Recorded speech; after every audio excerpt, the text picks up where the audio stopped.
1976. George Jung has just made his first big score importing cocaine. He and his partner, Carlos, later are thrilled. After that first run, Carlos and George established them as transporters in the cocaine business. Jung runs his part of the operation from Cape Cod, Massachusetts. Whenever the Colombians call, he flies down to Miami to pick up the product, then transports it in suitcases all over the country. But as the money starts pouring in, his partner begins to show a more reckless side. Carlos misses a coke pickup in Miami. In the high-stakes world of drug smuggling, that kind of mistake can get you killed. So George comes to his rescue and picks up the 50 kilos of coke. Carlos is nowhere to be found. George decides to sell the load and get the money to the Colombians on his own. Here was a crucial time in his business career. If he could distribute this, become trusted by the Colombians, he would be sitting pretty. To move this much premium-grade product, George turns to the man who gave him his start in the drug business back in Manhattan Beach, Richard Burrill. George takes the whole load out west, and the two men get to work.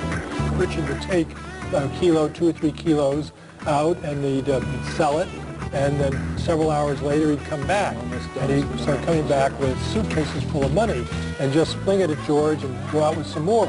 George stayed there and started counting money. This was in 50s, 20s, there were even some 5s and 10s, so George was going crazy with money all over the bed, the floor, trying to count this stuff. Money talks, huh? Oh. After an exhausting 5 days, all the coke is sold, and George hands over $2.35 million to the Colombians. He takes $500,000 for himself. The Colombians are now coming to depend on George Jung. From that point on, George relies on Richard Burrill as his key distributor of cocaine on the West Coast. He keeps Burrill's identity a secret, calling him Mr. Hollywood. George, however, was not about to give over Mr. Hollywood's name to anybody because it was his insurance policy. As long as he knew who Mr. Hollywood was and they didn't, he was guaranteed a part of the business. He was the only one that the Colombians knew who had any contacts in the distribution network. By the late 70s, the cocaine business has reached a frenetic pace. It was now a hip drug in clubs in New York as well as in L.A., Wall Street and Continent. Richard told George he could take as much as he could bring out. Can he do this any faster? Can he bring out bigger loads? He can unload as much as George could possibly bring in. So the business is mounting like an erupted volcano. Through 1977 and 1978, the money keeps rolling in. George takes in over $6 million, all of it in cash. To hide it, he buys a house where he stashes the money. The walls were literally pretty soon made of money. All the air conditioning ducts were stuffed with this money. The house was basically resting on money. But the two men want more. So far, they've been relying on middlemen to move the product from Colombia to Miami. Now they want to cart it in themselves. George decides to revamp an old innovation, just as he did with marijuana. He'll fly the coke in directly. Coke, up until George, had been arriving in the country by a mule, by individual people who would bring in at most a kilo at a time, secreted on their body or in a suitcase. The Colombians are more than happy with the new plan, and George and Carlos stand to make $2 million a trip.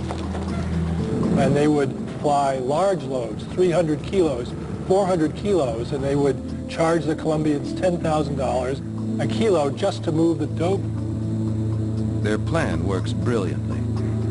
Cocaine begins pouring into the States in an unprecedented rate. He was either flying, or he was counting money, or he was loading the plane and flying again. And then he'd fly back to the east, then he'd have to reload the dope, fly back to the west, then he'd come east, west. So he was getting increasingly frazzled. In the midst of all this mayhem, George starts using his own product and soon becomes a full-blown cokehead. The really smart cocaine dealers stayed away from the product. George had the self-confidence to believe that he could overcome this, as he'd overcome the laws, he'd overcome all the other forces of nature. As far as the law knows, George is staying clean.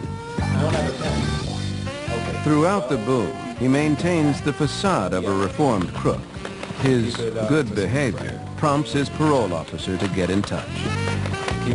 She commended him for his wonderful progress in getting out of Danbury and rehabilitating himself and keeping free of criminal association, not taking any drugs. In consideration of this, she was recommending that he be freed from the rest of his parole obligation. George feels invincible. Success has come easy.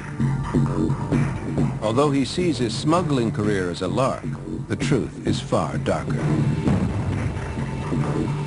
While he helps America turn on to cocaine, he is also fueling the rise of the bloodiest crime lords the world has ever known.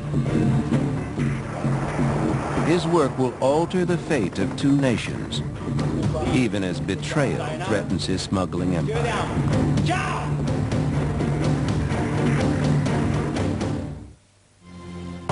In 1977, 34-year-old cocaine smuggler George Jung is at the top of his game. Along with Carlos Lader, he's opened the American market to the Colombian cartels and is flying hundreds of kilos of cocaine into the States. He's making millions, which he's now stocking away in a Panamanian bank. But to him, the money is secondary. It's the power, the adulation he loves.